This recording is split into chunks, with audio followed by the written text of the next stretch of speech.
that workable? Okay. So good morning, everyone. This is class 6 in our 17 week is our official number of classes, but actually it turns out 18 weeks. And everybody follow and then 18 more in our lifetime we're going to be working on. And this is a particularly important week. This is the week of awakening joy of difficulty in the midst of the breakdown, in the midst of the illness, in the midst of the conflict, in the midst of our own reactivity, in the midst of the reactivity of another, right? How do we cultivate and then find joy even in that particular moment? So it's going to be an important week, isn't it? Because we have ideas, just like the gum example I just gave you in the yoga class, where I said I was all blissed out, walked into the yoga class, and the guy chewing gum next to me popped my bubble, so to speak. And how we then wanting and not wanting, how we make it ourself, something about the self or about not me or not me, and in the beginning as a moment of difficulty. So we're even going to look at where do we place these definitions, trouble, wanting, not liking. When does it become not me? And how we can begin to recognize that right at the beginning, so that we don't have to go down the well of suffering. Seems like a good topic, doesn't it? Like, wow, let's put some clarity, ability, and freedom in that. So if we could be, today's version is going to be a poem by Dana Falls, and I have someone who has offered to read it. So thank you. Up so the people on Zoom can hear you too. Thank you. In the shared quiet, an invitation arises like a white dove lifting from a limb and taking flight. Come in truth. Take your place in the flow of grace. Draw aside the veil you thought would always separate your heart from love. For in this moment, if you dare draw in a breath and whisper, yes. Yes.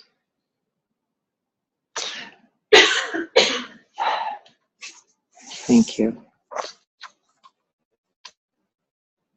And so we're going to begin with that very yes.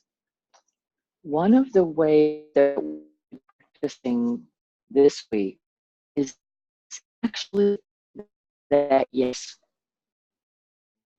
right in the moment of challenge, trouble, difficulty. We're actually just pause with yesing exactly as it is. And so we're going to prepare to sit. Established, supported, invites an uprightness, an alertness, an inner and outer dignity.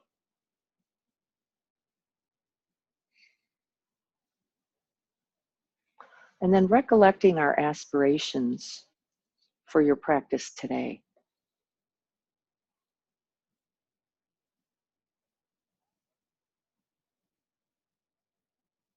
Happiness, peace, gratitude, freedom,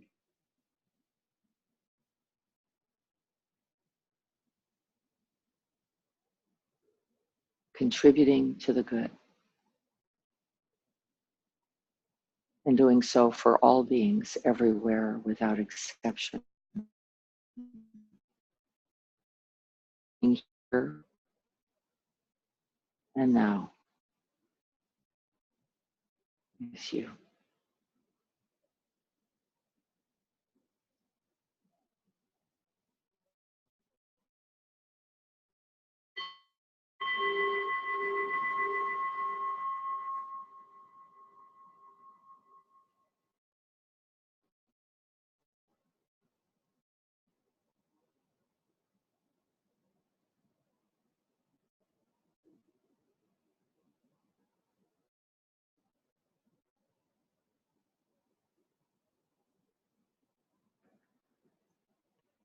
And to begin to turn one's gentle attention, one's kind, caring attention body.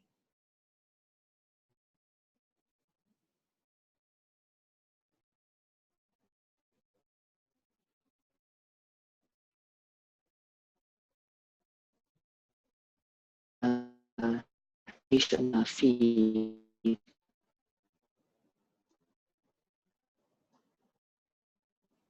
legs,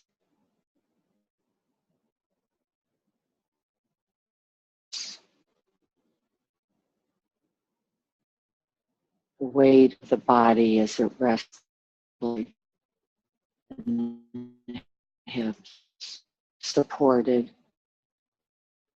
by the chair and by the earth.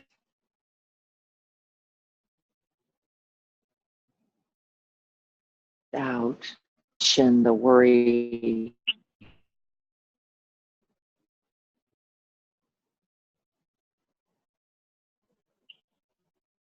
down into the body, feet, and then into the earth.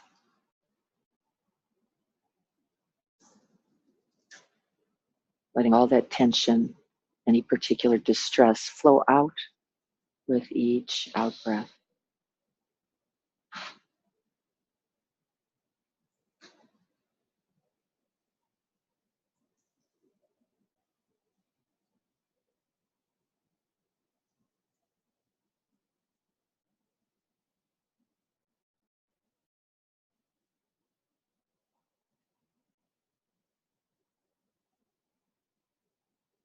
With the in breath, we sweep the body, we sweep the mind, we sweep the heart, opening, recognizing, making contact with whatever is there.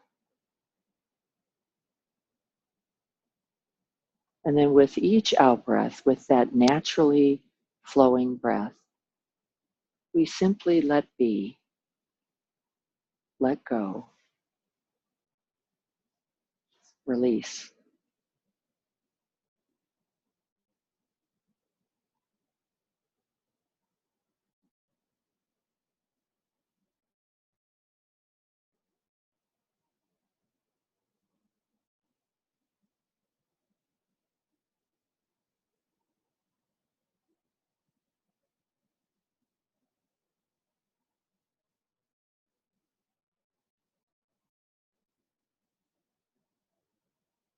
We let the mind come home with each out breath a little more into the body, present, available. We let the body with each out breath come home a little bit more to the earth.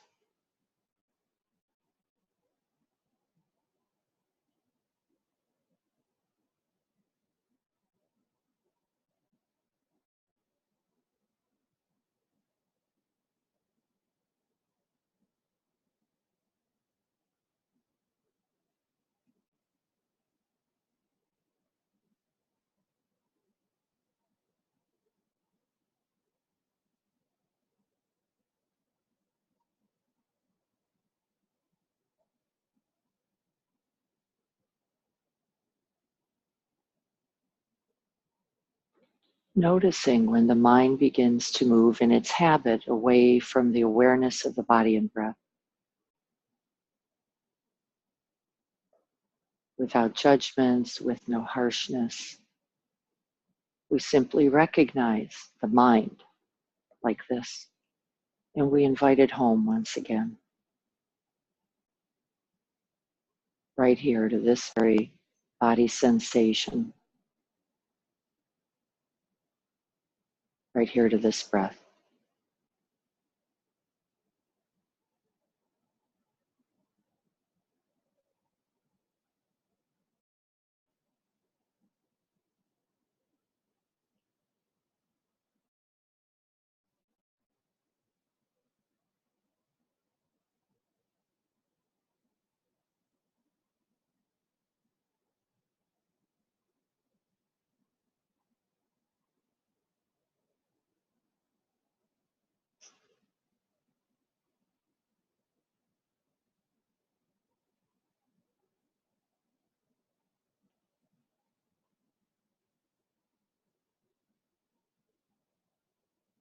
stabilizing, steadying,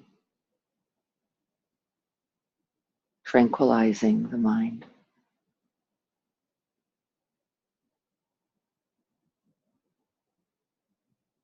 Letting the attention in one's mind be cradled in the in-breath and the out-breath.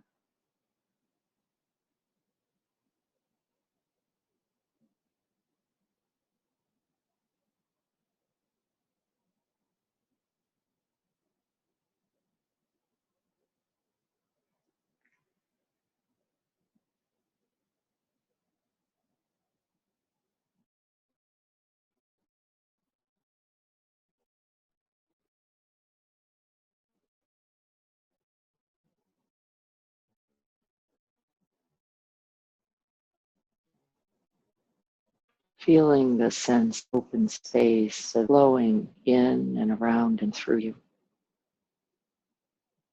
And then out and over and beyond.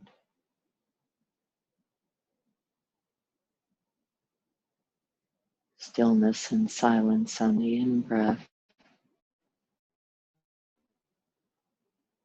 and the out-breath.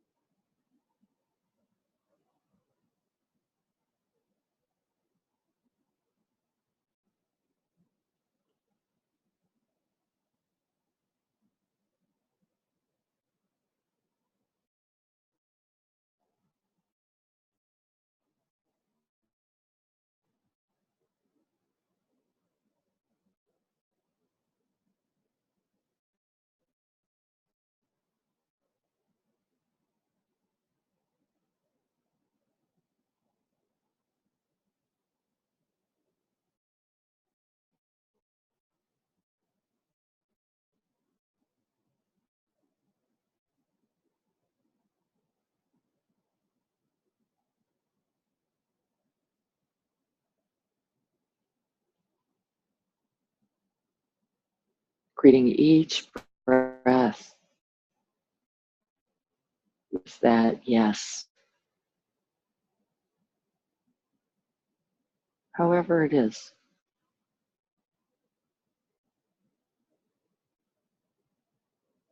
A long one or a short one.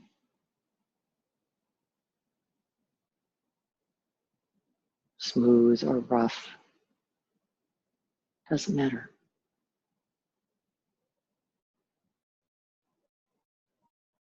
We train like this, arriving to each moment, each breath moment, opening, including, allowing the breath exactly as it is.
Yes.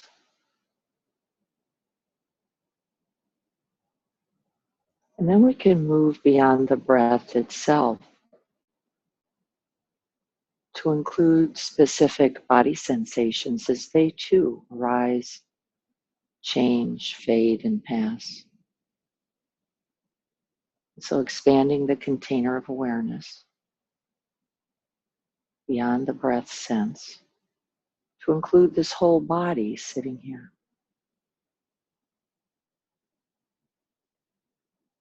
We may notice warmth or coolness, contact with hard or soft, or more inner subtle sensations like pulsing, tingling, itching, clammy, expanding and contracting.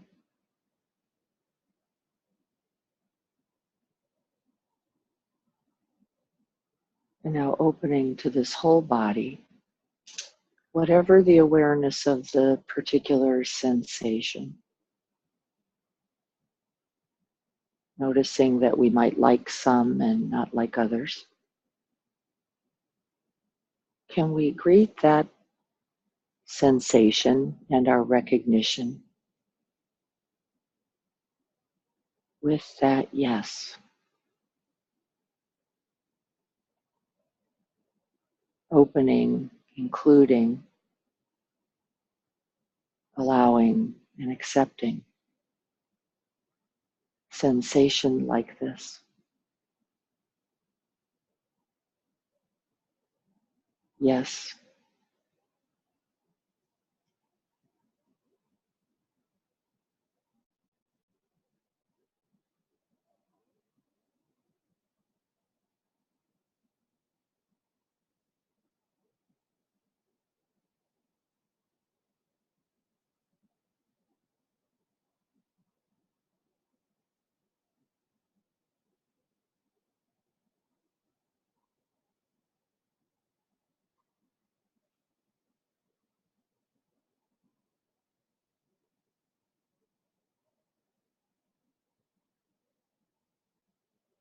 Seeing if you can keep the breath natural. You might turn the breath and one's attention directly towards the sensation, letting it be completely known, and inviting that yes. Yes to the scratch, to the itch, to the tight spot. Yes to the contraction, to the weightiness, maybe even to weariness.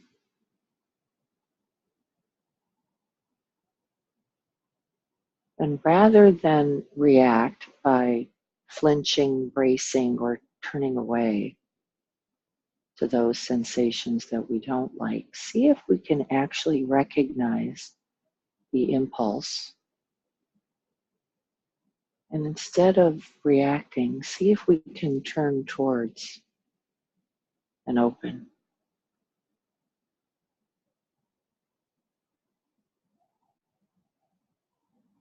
Maybe just for one breath.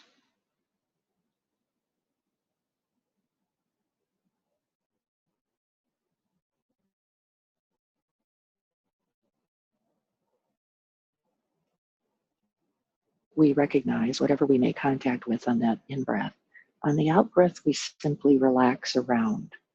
We soften. We release the body and the body's resistance. Yes.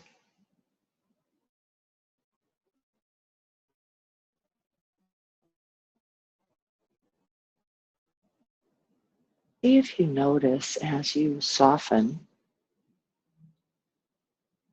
what the response of the whole body mind is.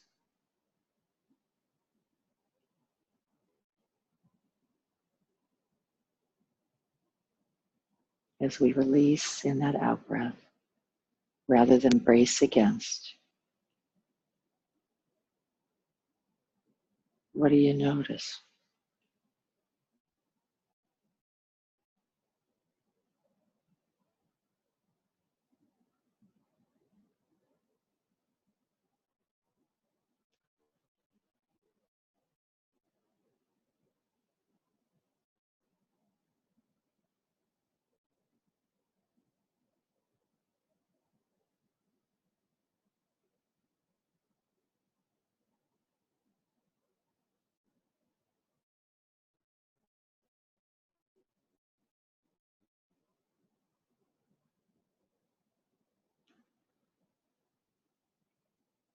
We can then open and expand beyond the breath, beyond the body itself, to include the objects of thoughts.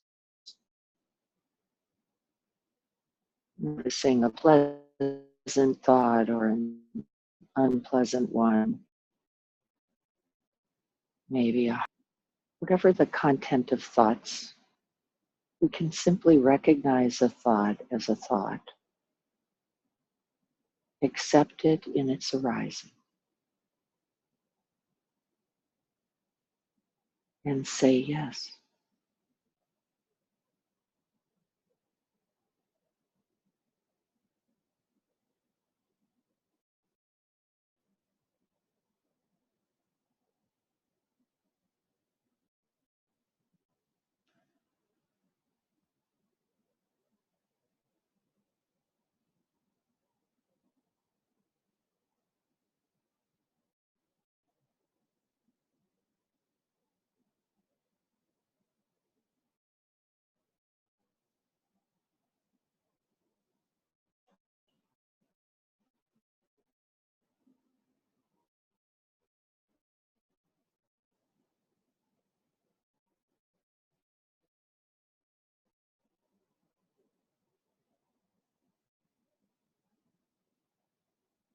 Letting the thoughts come and be and appear,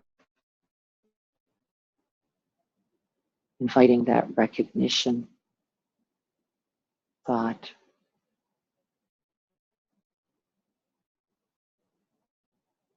allowing and accepting the arising, whatever it is.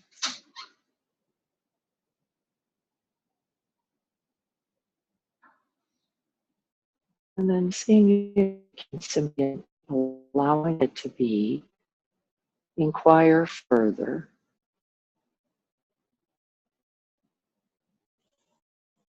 watching how it and how it ends.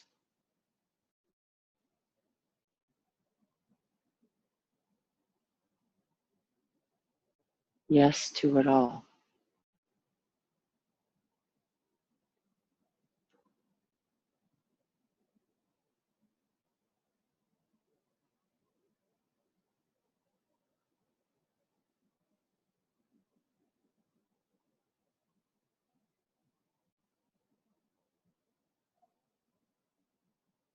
Thoughts about the day, thoughts about the self, doesn't matter.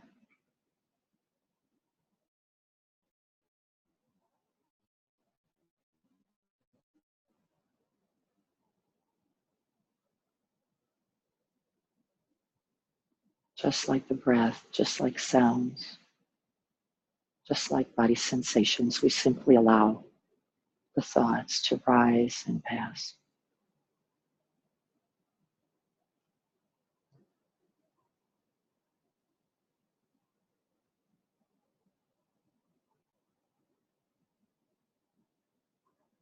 And then always touching in with that out breath. In this way, we don't get quite as carried away. We don't fall into the storyline quite as much. We simply take the thoughts moment by moment and breath by breath.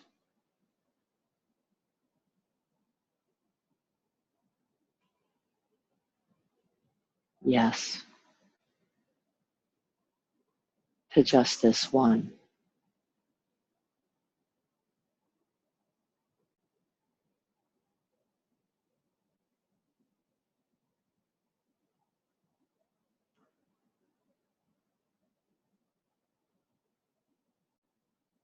We can even then open to particular emotions, not only those that are pleasant, but also those that are challenging or difficult or unpleasant.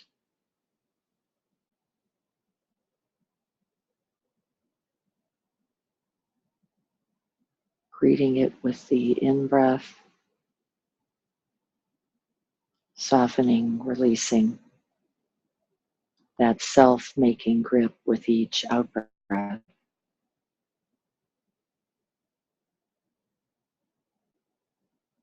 And so calling to mind a mildly challenging or unpleasant emotion, something that you felt, maybe a moment of reactivity this week,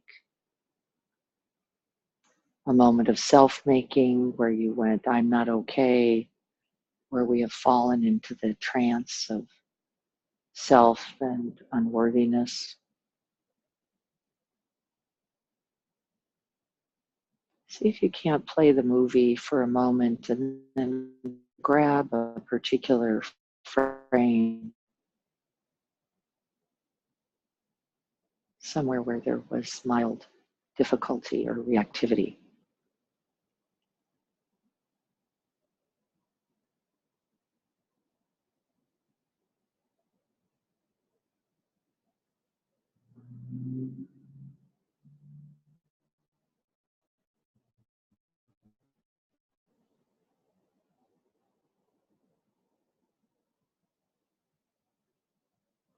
See if you can actually feel the felt physical sensations that were occurring then, appearing likely now in a milder form. Just feel the physical body. How is this body in relationship to this difficulty?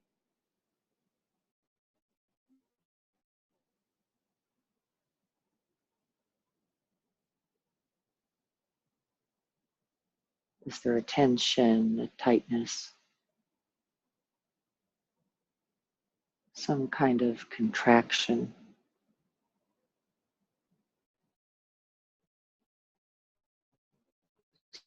Unpleasant in the way of a sensation, an ache, a pang, a shudder, a shiver.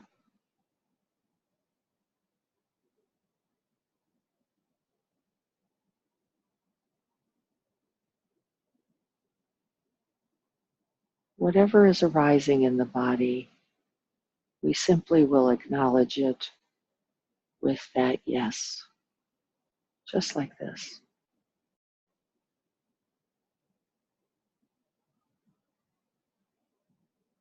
We're not trying to change it. We're not trying to get rid of it.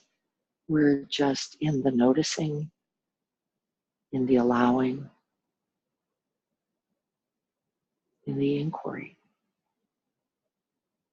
This body right now, recollecting this difficulty, this distress,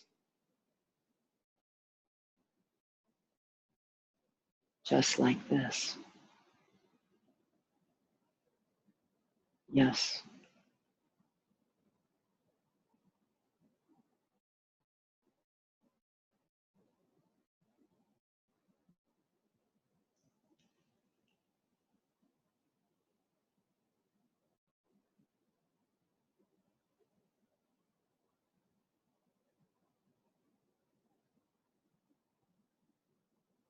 Continue to recollect the challenging moment, just feeling into the body sense.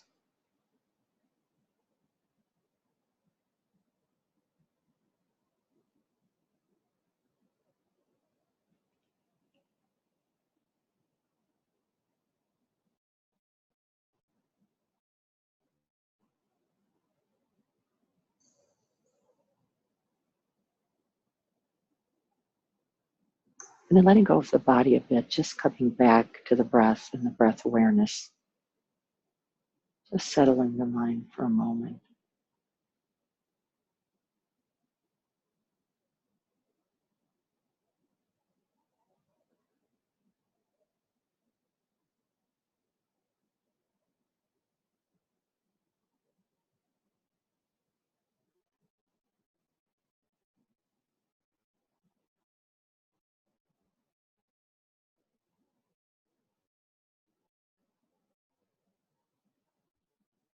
Challenging moment. We're going to open now to particular thoughts that you may have had during that difficulty. And in the same way as the sensations, we're not going to get caught and carried away by the thought. We're going to stay in the larger, open, skylight quality of mind, letting the thoughts simply appear and be. and then change and fade.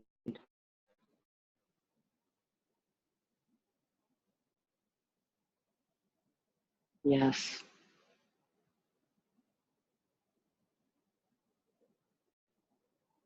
knowing a thought is a thought.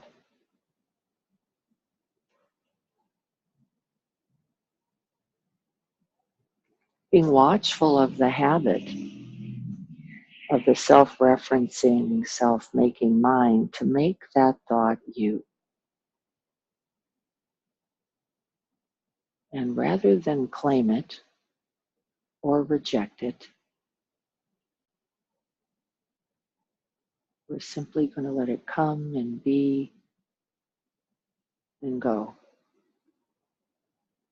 like a bird passing in the great sky.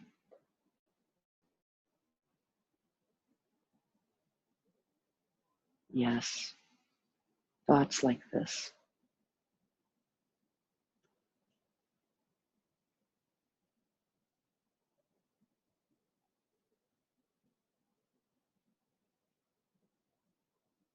If you notice that one thought tumbles quickly into another, into a judgment, a criticism, a harshness, an evaluation, an opinion, a belief, simply ground back for a moment into the breath.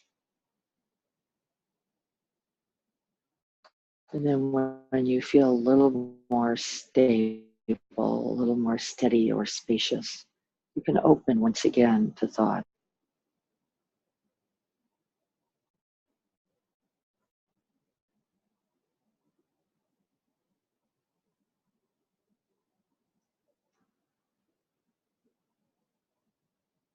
You can even gently note thought.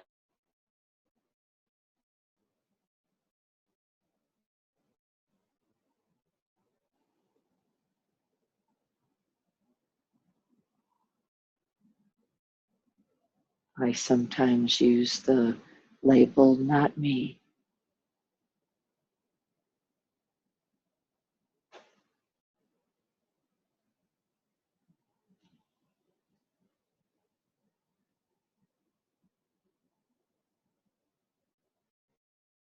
You can then open beyond the body, beyond thoughts, to include particular emotions.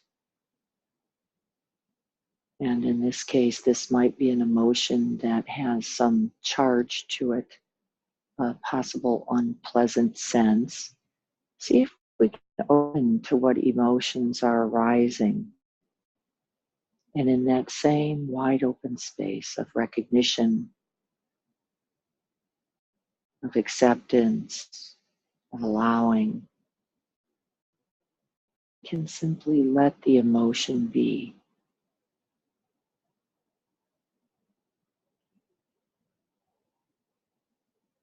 Breathing towards it, maybe into it. Seeing if we can make contact and know something about it. Yes, to this. This emotion arising and passing, just like this.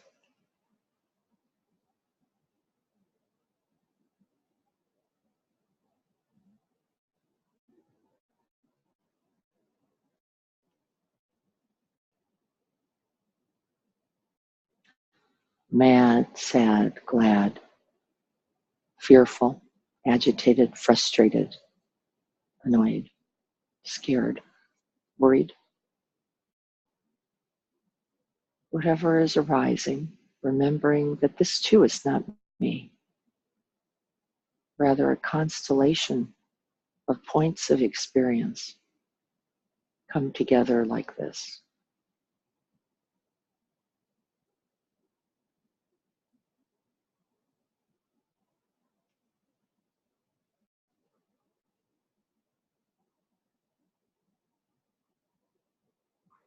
Feel where in the body you know this experience most vividly.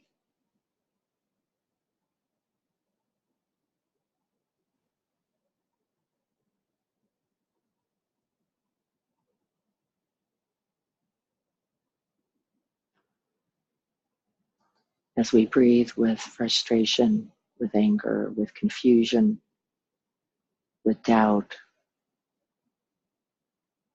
as we breathe with wanting and not wanting.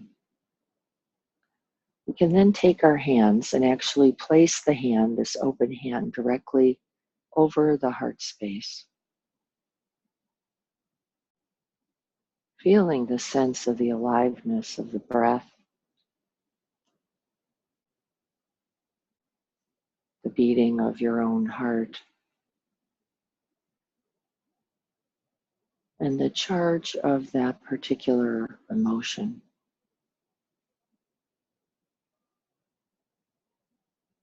Breathing right in, with each in-breath offering that yes. We can recognize this physical sensation, these thoughts, and this emotion as a moment of difficulty, a moment of stress or confusion, a moment of fear or longing. Yes, with each in-breath and a release and a softening, the resistance on the out-breath. Recognizing this as a moment of difficulty. Accepting this moment exactly as it is.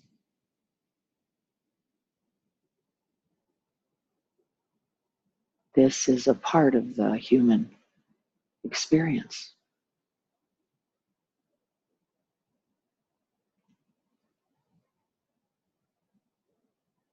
Breathing in, I and others feel this too.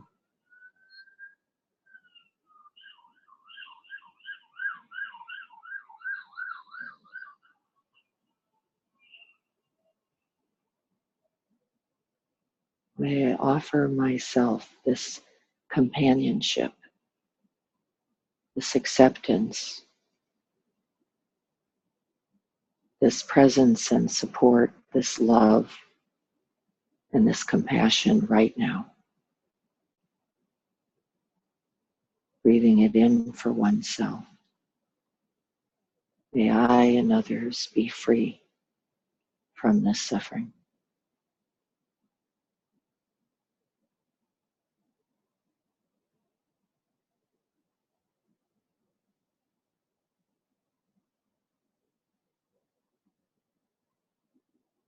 May I have ease and well-being.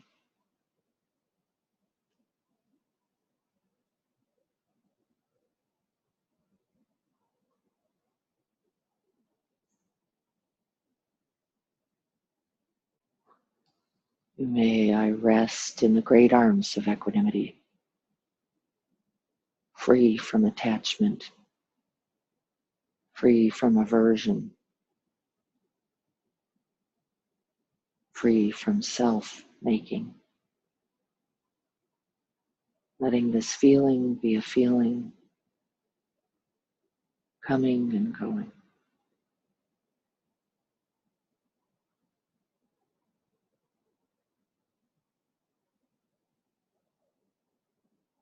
And then relaxing the hand,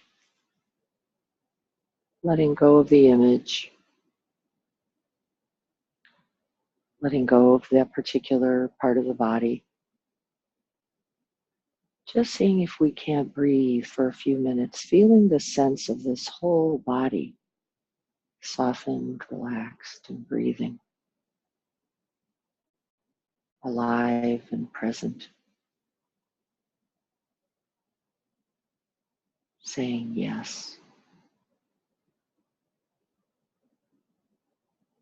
Just this one breath.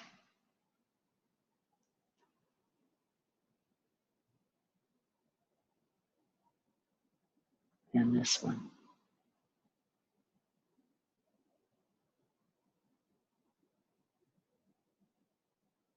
Yes. To this life.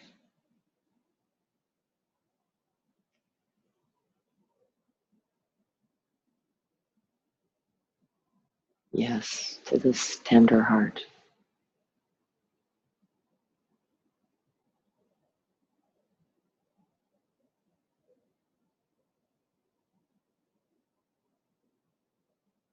Yes.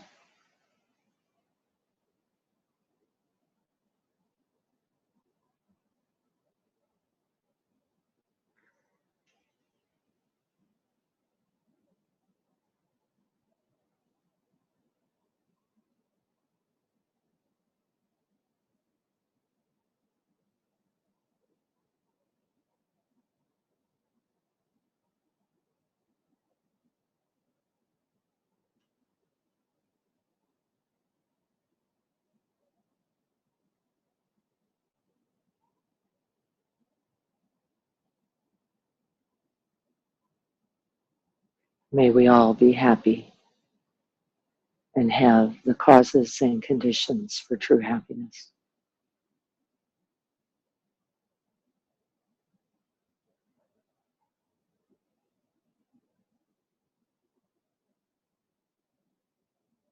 May we all be free from suffering.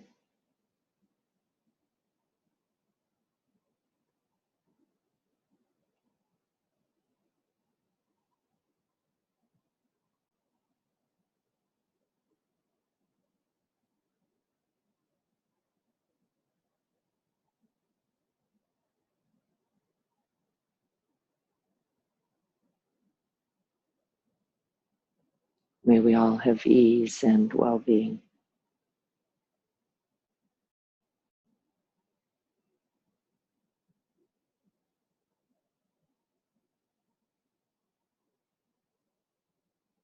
May we all remember who we really are.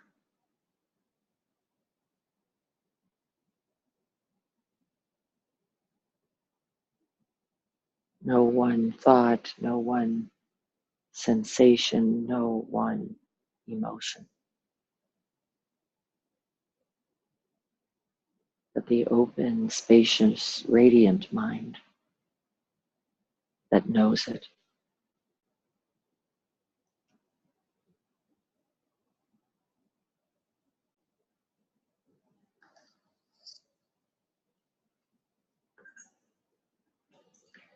May our practice today contribute that these aspirations be realized.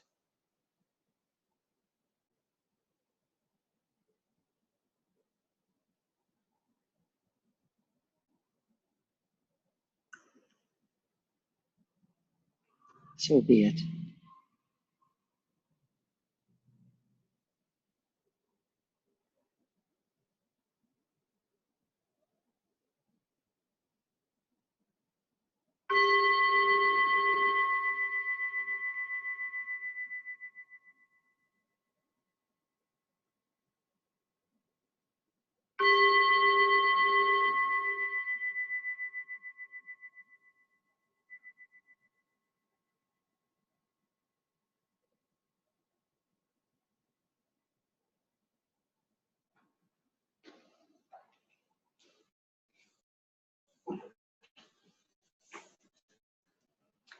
Check into the body, see what's needed. Stretch a little.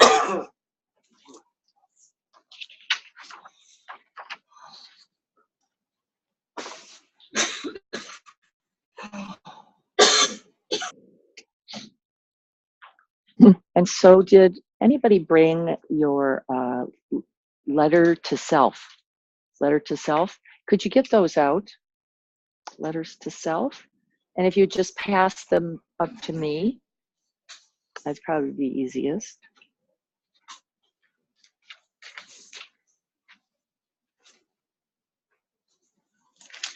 Thank you.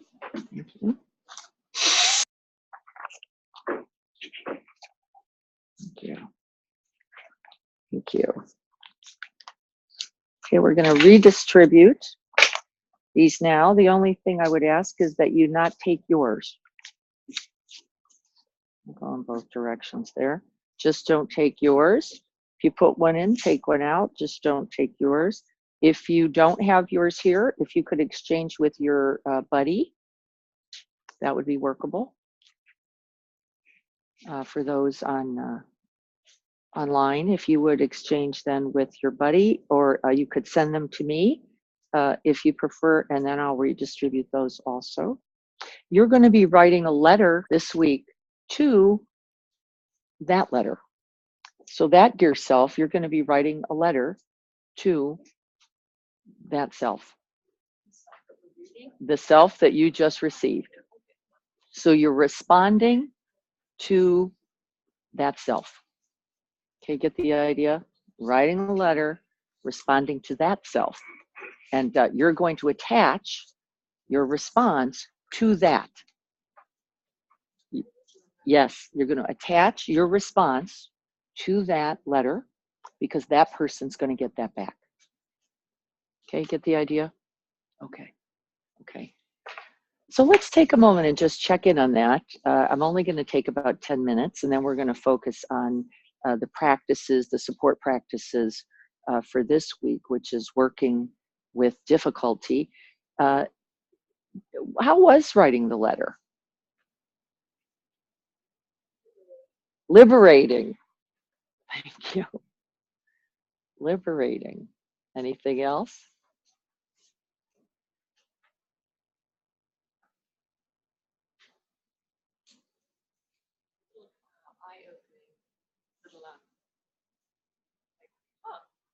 Clarifying, right? Maybe a little wisdom came out of that, little recognition. One of the things we're going to be working on this week is when we turn towards and place attention, the very first thing we want to do is this R in the RAIN acronym of recognize. Turning towards, to know, to recognize. And so recognizing some things, which always leads to a certain kind of freedom, even when we don't like what we recognized. It's actually not as important as the recognition itself. Anything else about the letter? I thought it was going to be trite and just spitting out things I've read and whatnot. But I just sat quietly and let it flow, and it was wondrous things. Beautiful. I never say, and I've never expressed that, and it was easy and simple, and I didn't care for it. Yes, lovely. Yes, beautiful.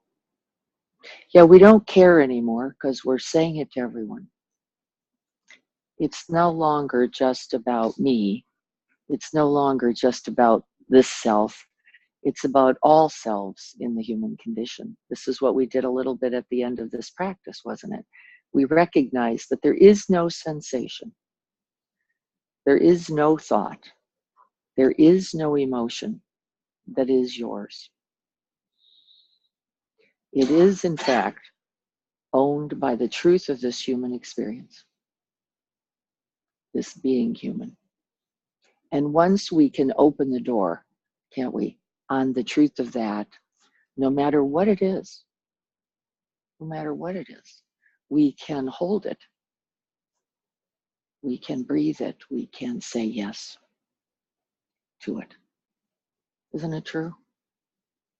And so then by knowing the truth of that, we can then also know what? The truth of how we suffer.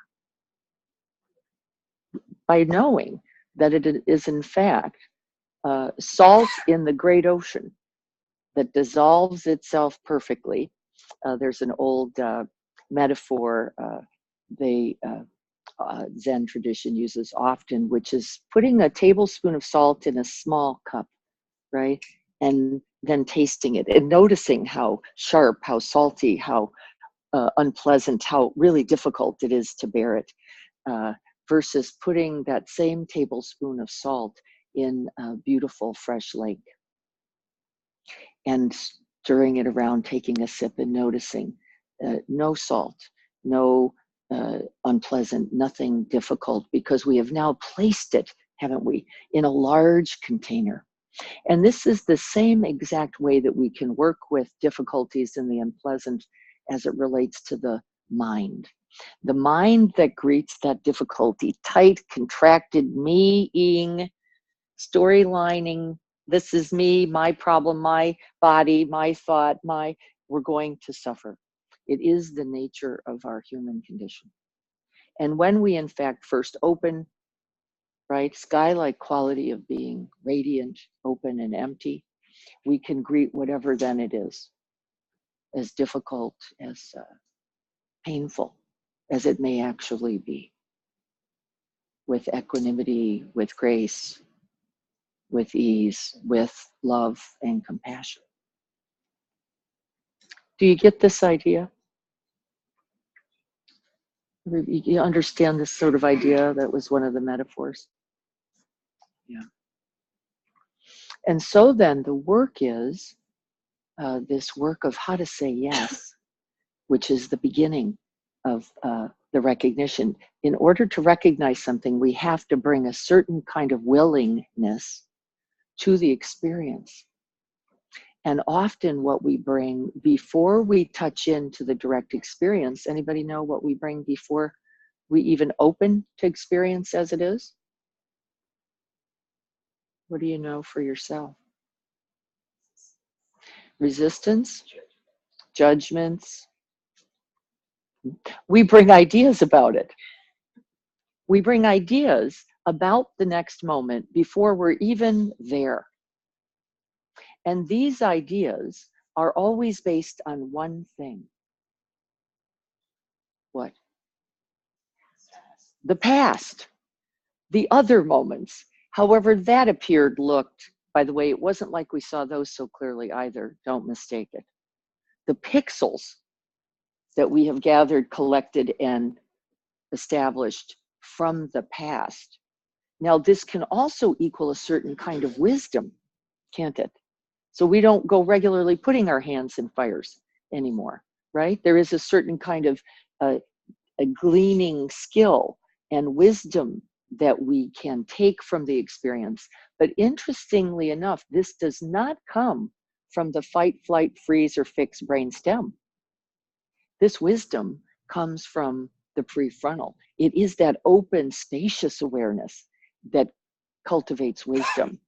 The only thing the brainstem is cultivating is, I think we've been saying it, judgment, harshness, criticism, fear, right?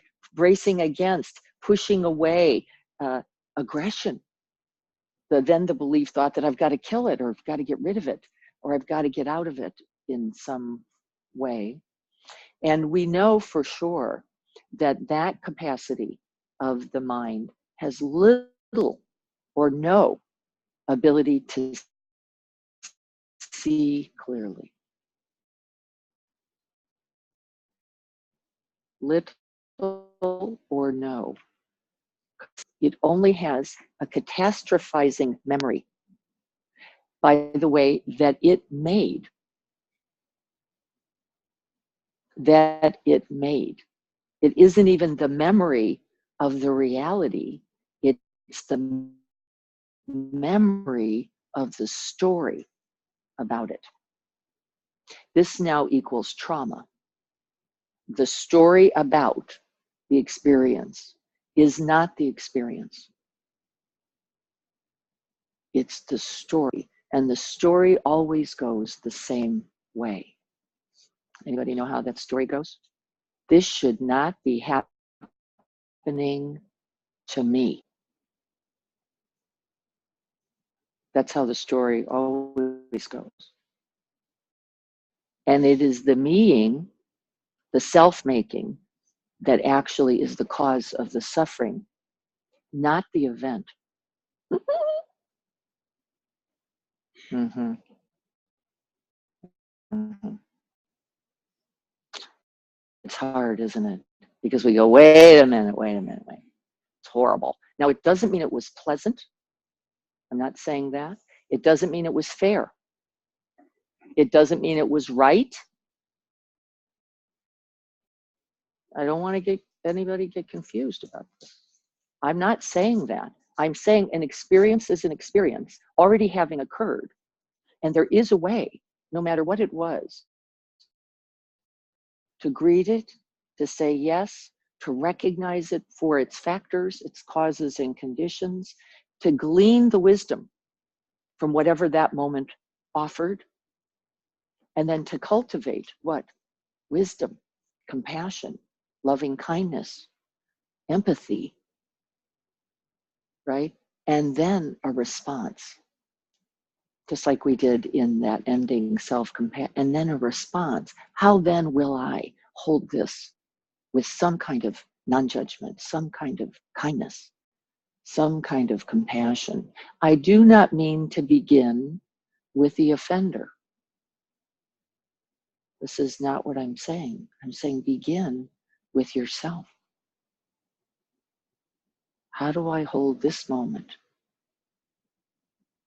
with some kind of cultivated stillness and silence, some kind of cultivated compassion? A radical, radical, radical act of love, isn't it? Radical.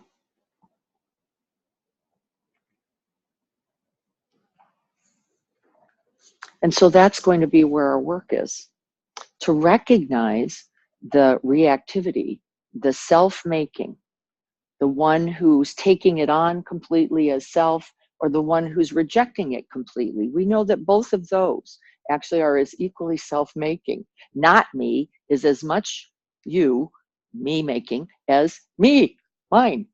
Got to keep it, want to hold it, want to have it. The not me is as much. We're as caught in its cycle as well. So let me read a few things for you. O nobly born, O you of glorious origins, remember your radiant true nature, the essence of mind. Trust it, return to it. It is home. This is, from a mindfulness perspective, who you really are. This open, spacious, radiant, sky-like quality of awareness. And that all the other little pixels, the body sensations, remember we looked at them, felt them, the thoughts, the emotions that arise from the commingling of those are actually patterns of being, a part of the human experience, not to be rejected, not to be rejected, not to be disclaimed, not to be braced against, but in fact, even to this, we say, yes, body like this, knowing just body sensations. What we watch, though, then, is the claiming. We watch the wanting or not wanting element of this, of the mind that goes, this is me, am I beautiful, horrible, doesn't matter, actually, situation, right? And so we can all think about, let's just take a moment. Can we all think about something about the body that we like? Hopefully there's a thing in there. This Western world, this Western world. Right? And can we think about that and how we take claim of it? Whether it's that smile, those eyes, those strong legs, you know, whatever it is, and how we smile, like we like this, right? Me, that great bicep, that something or other, right? And feel the sensations of that. This me claiming the parts that I like, the parts that are good. This feeling of worthiness, of even appreciation that we can feel. And take note in the body. What does the body do with that? The mind does thoughts like, oh, I like that.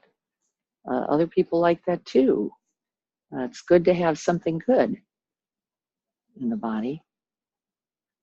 And maybe particular emotions about that, pride, joy,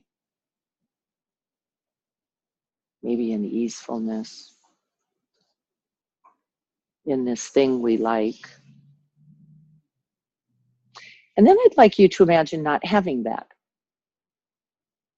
It's not yours. You don't get to keep it. It was pasted on and it has fallen off. And I want you to feel how that feels. Not my eyes, not my lips, not my flat belly, my strong arms, my whatever that is. And then I want you to feel how that feels. This is not you, not yours. And notice the resistance.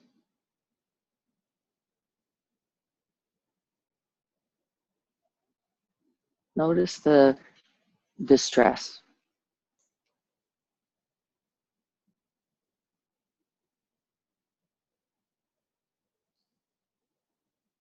Not me.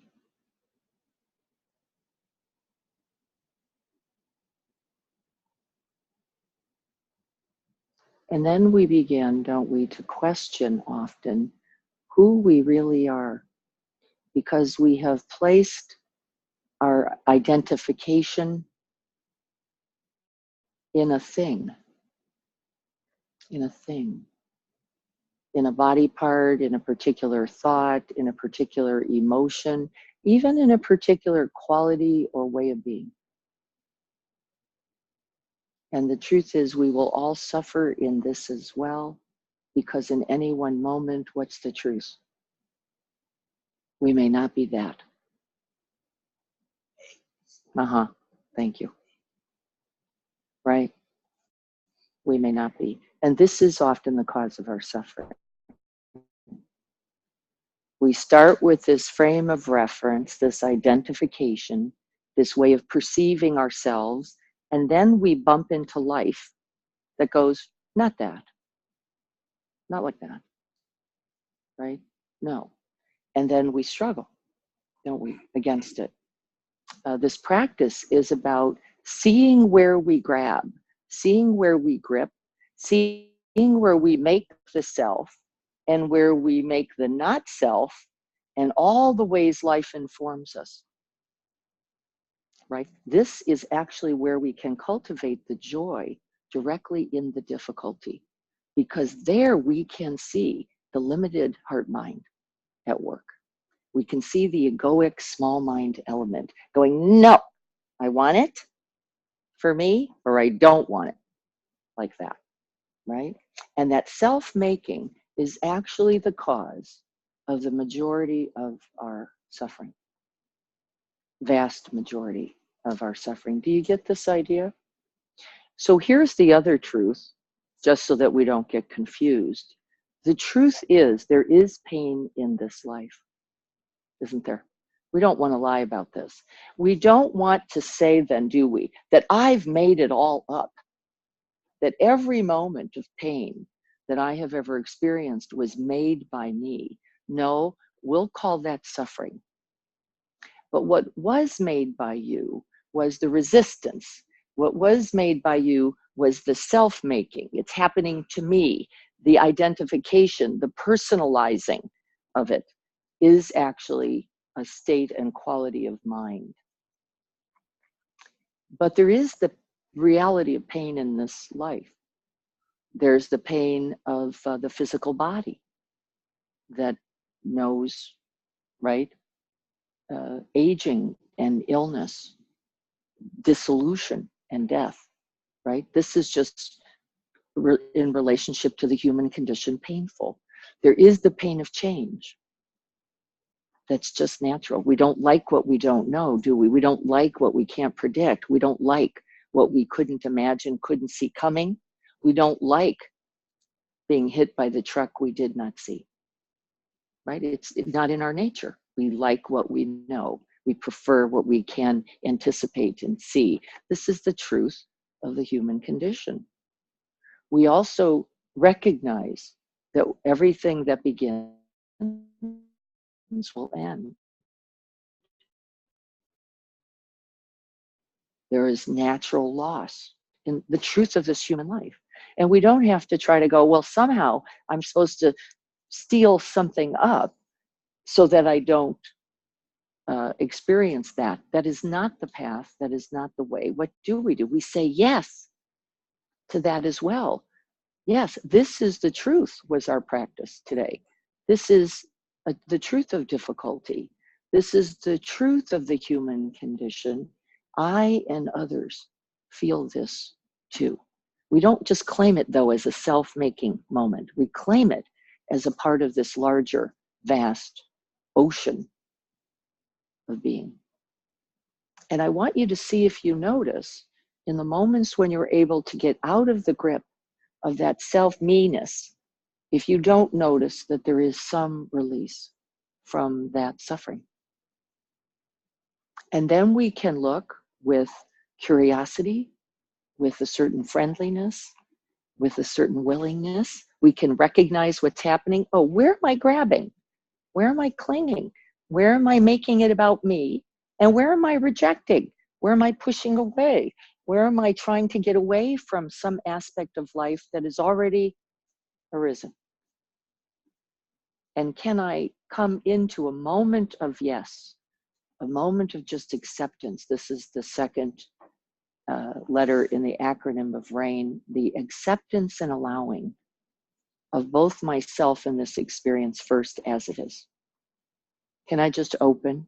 And then the third letter in RAIN is I, investigate, inquire, right? Look closer. What is this? What's happening? Where might I be clinging or rejecting? Where might I be? And the N is non-personal, not self, and nurturing. What can I offer myself now? And for me, at the minimum, just as in the practice we did, we can come home to ourselves, can't we? Offering then ourself some kind of nourishment by our very presence, by our very kindness, by our very compassion and care for the suffering and the moment that we are in. We can support ourselves in this way. RAIN, recognize, accept, allow. The I is investigate, inquire further. What's happening? What is here? Not only outside of you, but where? Within? Where is the mind in its clinging? At this moment, this is an important question. Where am I grabbing? Where am I resisting? And then N, not personal, not self. And then offering nurturing. Do we get this idea of RAIN? This is the essential processes of mindfulness. Then every moment becomes a moment that can be used. Every moment becomes a moment that can inspire, that can invite recognition, and what? Ultimately care. And ultimately care, a response. Compassion by its definition, by its very definition, says we have to know suffering first. That the heart cannot respond if it is not open, if it is not in contact, if it is not allowing the reality of the truth of pain in our life. We cannot then cultivate empathy. And then further, the response, beyond empathy, the response of compassion. It is not possible. So as you put the blinders on, and we all do in our way, it doesn't mean we don't do it. It's to recognize that we're doing it. And to recognize that in that moment, we are in fact separating ourselves from the truth and will not be able to cultivate these qualities of heart that we in fact are committed to doing. This care, this kindness, and the response of compassion. And so then, wouldn't we be joyful? Wouldn't we? If we knew that out of the direct turning towards the realities of life as they are, there is always something to get and always something to offer.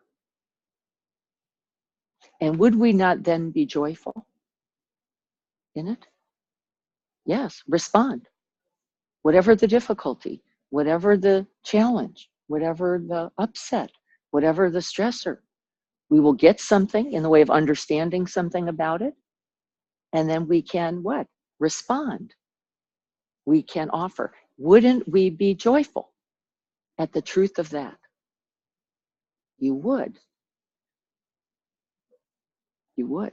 And aren't you? Don't you notice this in a moment of difficulty when you or another is present to that? Aren't you grateful? You're joy. You go, thank you for this. Thank you for being here.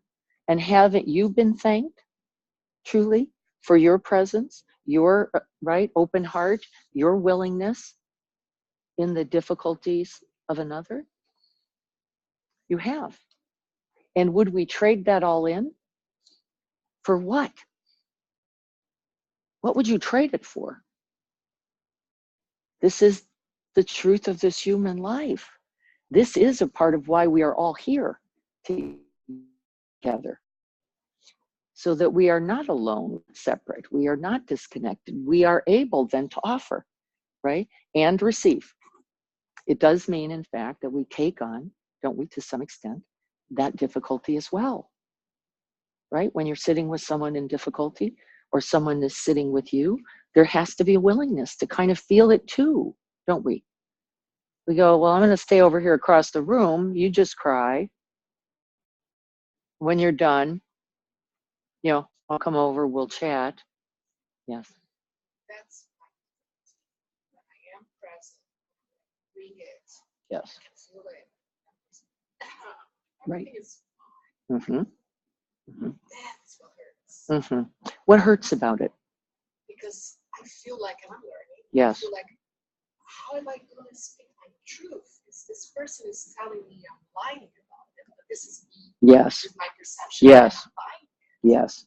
And then what I'm learning is like, this person doesn't hear my truth. Yes. Speak it and get away. Yes.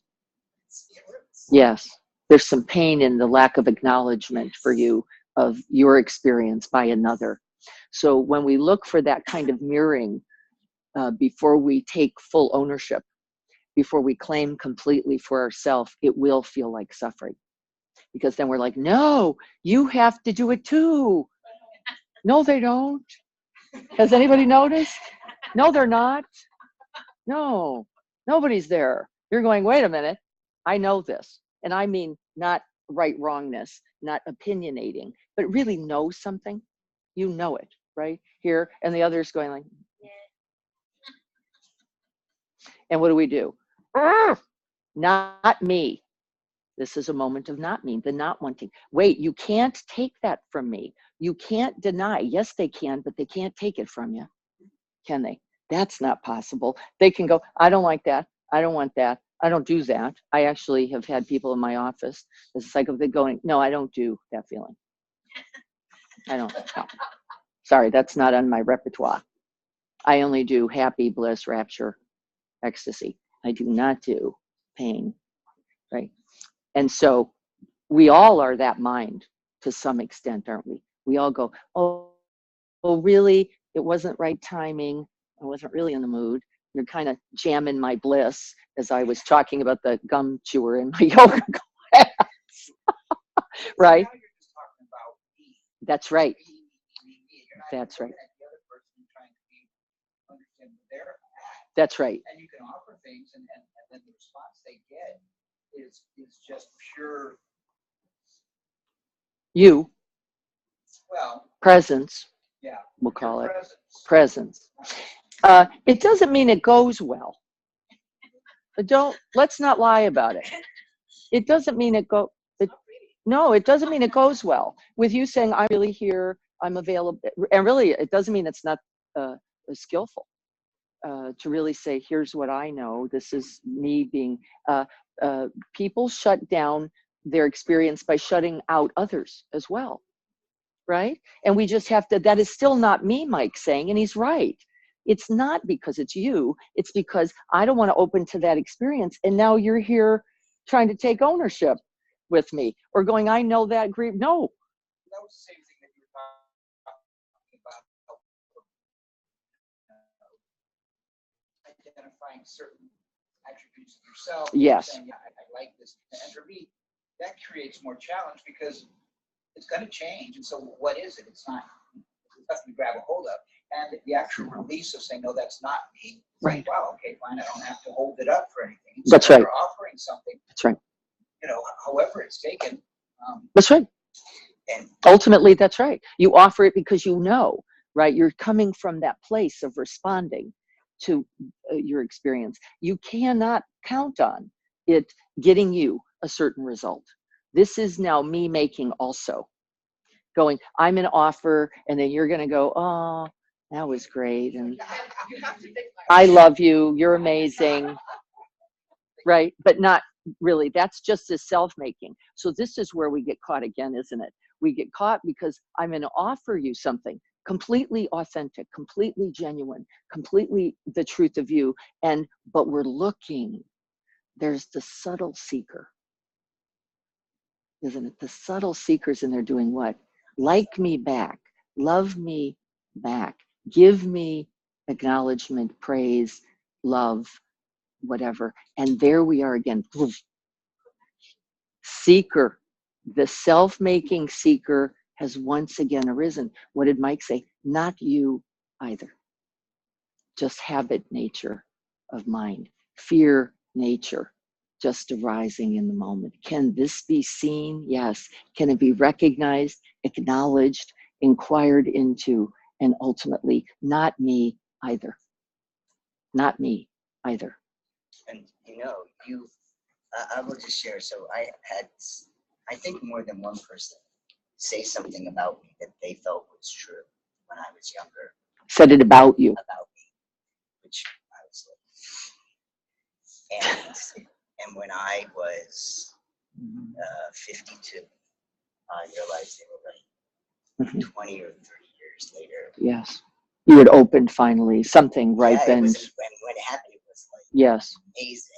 Yes. But I really, like, when they said it, I was just like, oh, that's another plan. Yes.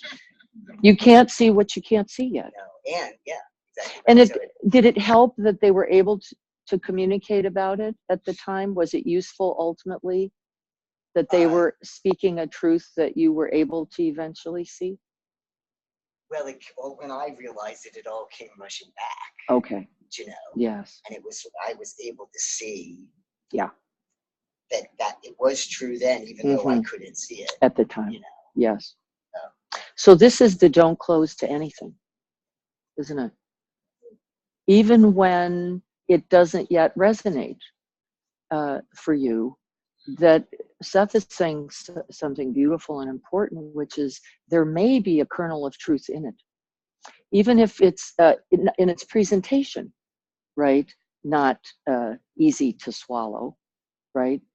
Because it's coming, possibly a truth sometimes comes with opinion, right? Or with judgment or with a rejection itself, but it doesn't make the truth less true.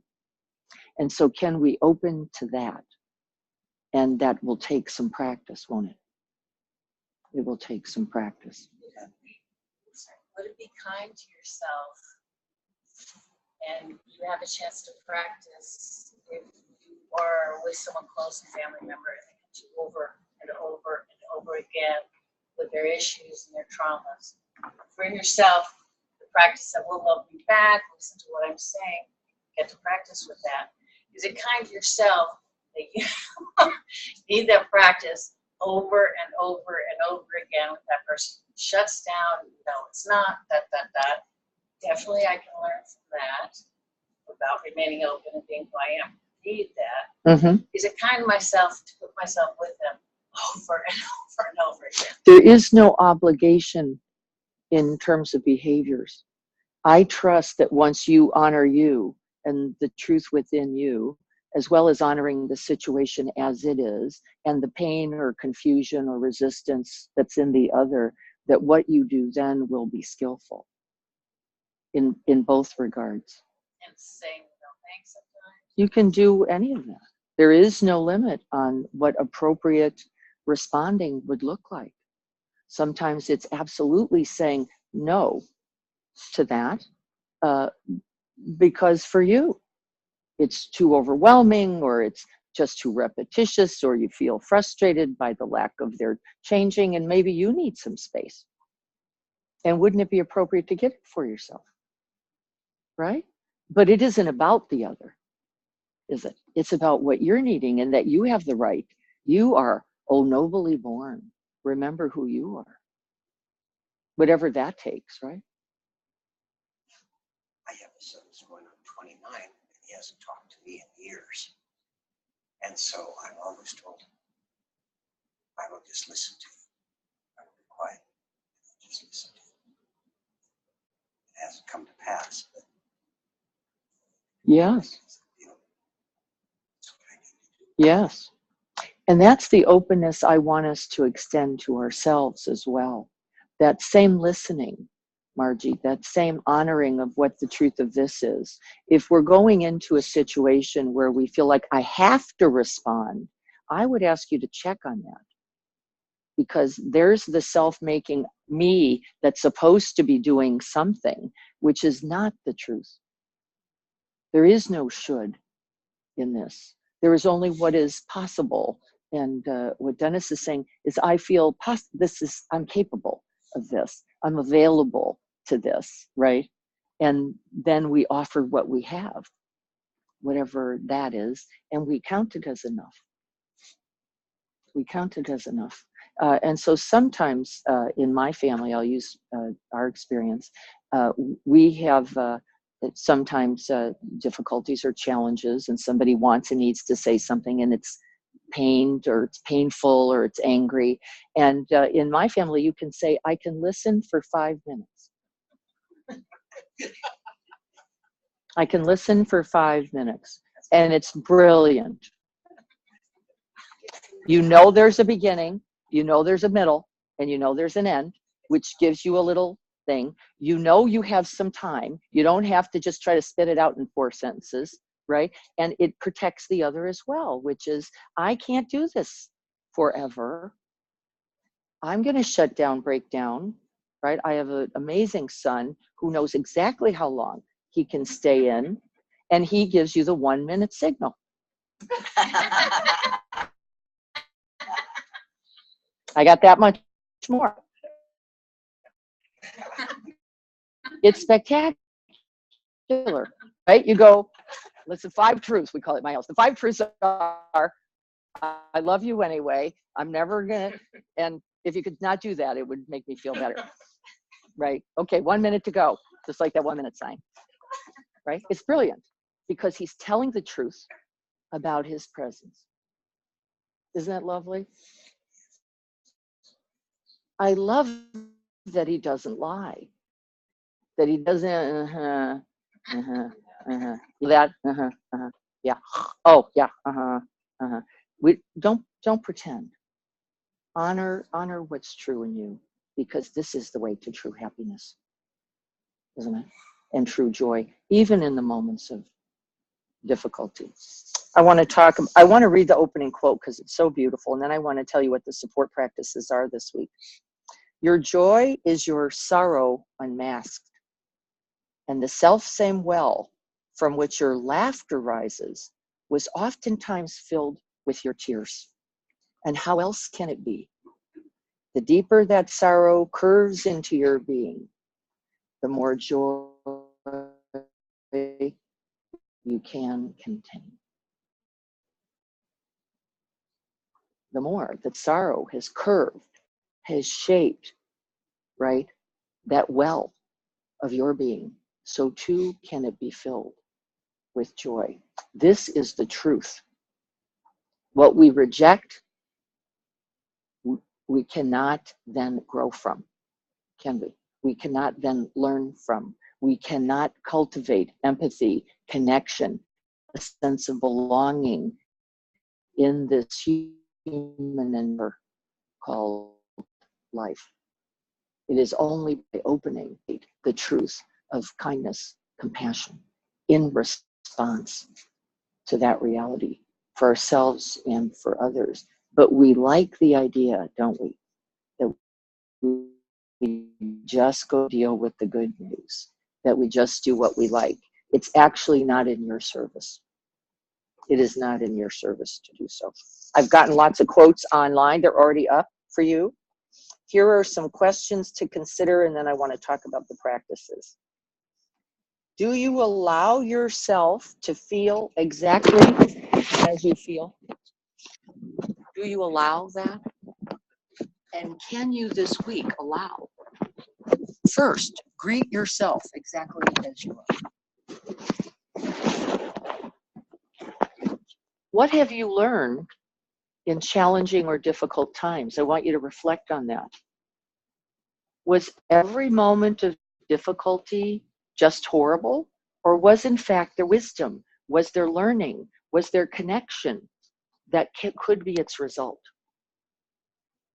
In these moments of difficulty, what have you gained from those moments?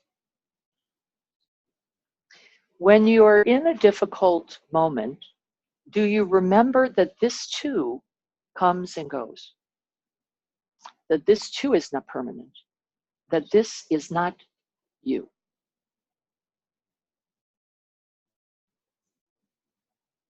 This is an important part of the practice.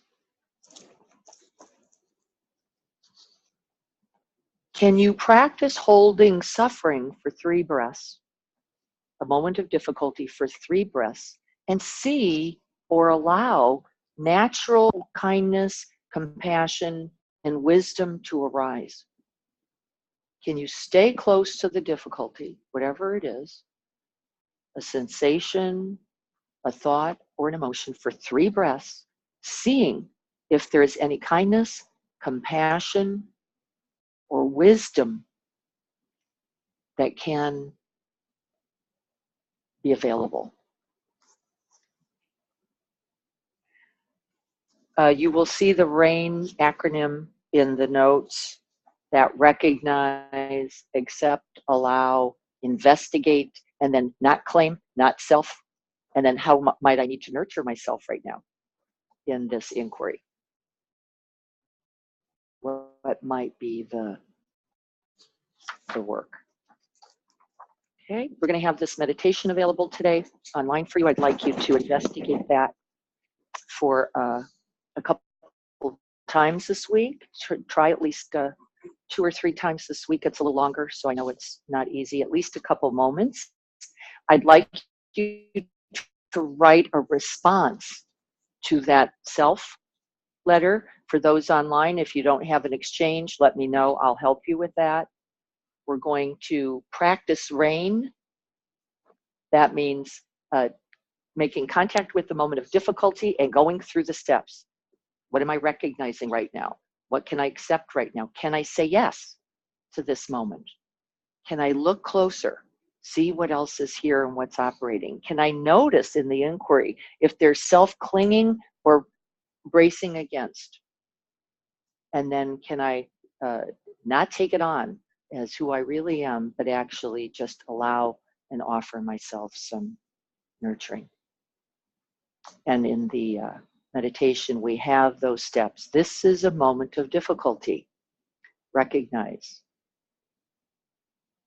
This is a part of the human experience. I and others feel this too. This is the acceptance and the allowing. What is here? What is happening now? How might I use this very moment to learn, to grow, to open, to heal?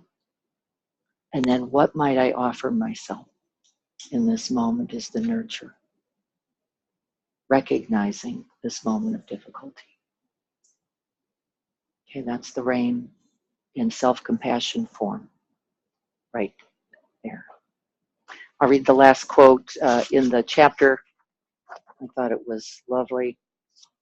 Suffering is grace. Suffering is grace. We're a little over today. I apologize. This was a big week. It's one I think we probably need to stay with a little bit.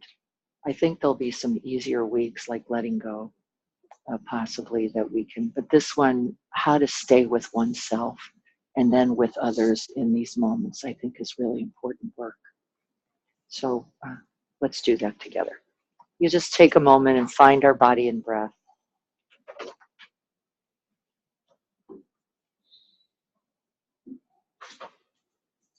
And see if you can't begin to rest the mind in that out breath, in the release itself.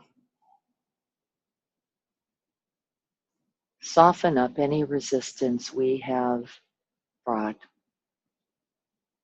to the truth of this moment.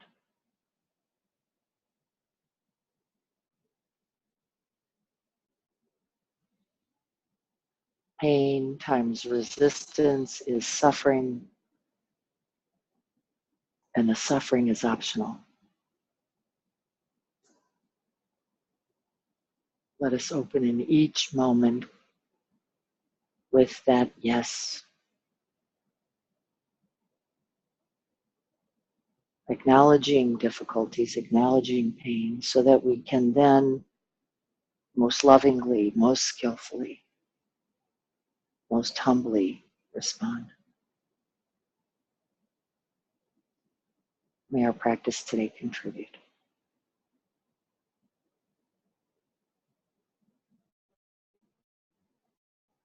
So be it.